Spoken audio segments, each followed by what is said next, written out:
Assalamualaikum warahmatullahi wabarakatuh. Saya Fisaya Permatasari, absensi 18 dari kelas 12 MIPA 1, ingin memenuhi kegiatan ujian praktik bahasa Indonesia dengan membacakan novel karya saya sendiri yang berjudul Maret Lara Bahagia.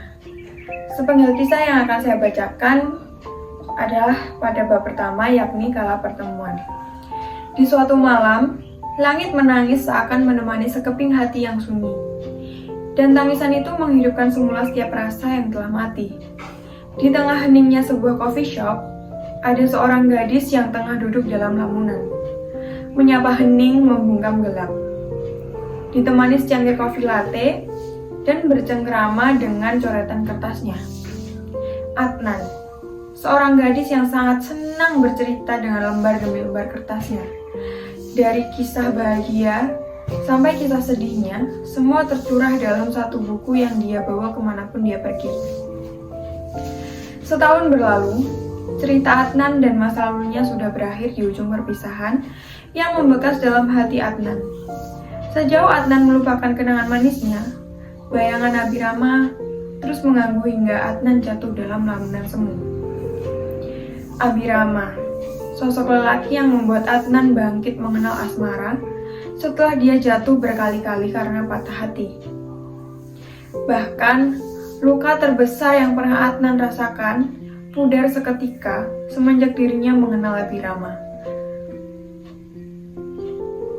Dalam hidupnya, semakin hari perubahan-perubahan menjadi lebih baik dirasakan oleh Adnan. Dengan begitu, Adnan merasa Abirama sangat berpengaruh dalam hidupnya. Kala pertemuan pertama kali, Adnan bertemu Abirama ketika dirinya pernah menginap di rumah temannya, Nadira. Kebetulan, Nadira ini adalah sepupu Abirama.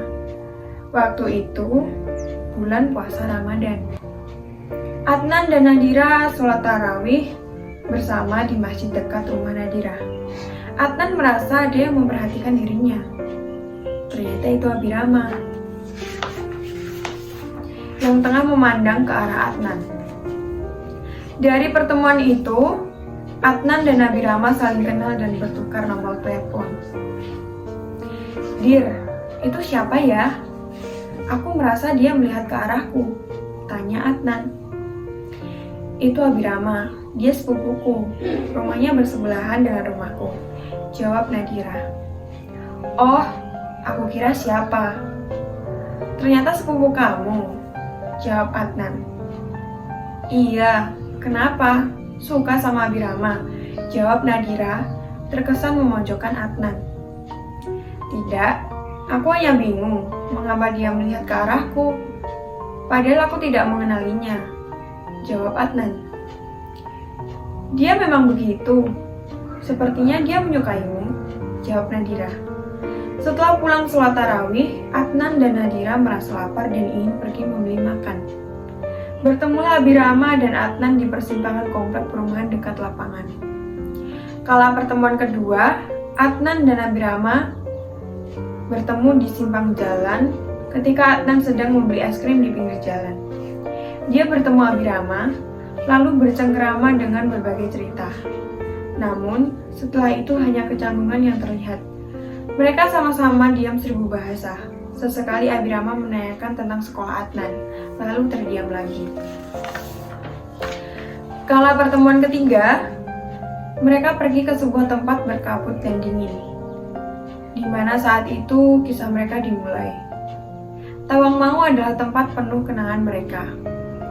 Hujan turun tanpa pertanda. Mereka meneduh di sebuah warung kaki lima. "Dingin ya?" tanya Abirama. "Biasa saja," jawab Adnan. Sebuah perhatian Abirama yang menarik tangan Adnan ke dalam kantung jaketnya membuat Adnan tersipu malu. "Biar hangat," kata Abirama. Kecanggungan mereka berubah seperti hangatnya secangkir teh panas yang dinikmati di tengah dinginnya kabut diterpa hujan. Pernah terlintas oleh Adnan, dia akan jatuh cinta dengan seorang Abirama. Seperti hujan datang di kala sedih dan senang, Abirama datang menjanjikan sebuah kebahagiaan. Tapi saat hujan reda, kebahagiaan bisa menjadi kecewa, dan kecewa itu akan hadir kembali dalam setiap rintik riuh titik air hujan yang jatuh di bumi, hilang, dan menyatu dalam genangan. Aku menantikan hujan dan merindukannya jatuh ke bumi, tapi aku tak suka melihat hujan reda begitu saja. Adnan Mahadipta. Sekian dari saya. Wassalamualaikum warahmatullahi wabarakatuh.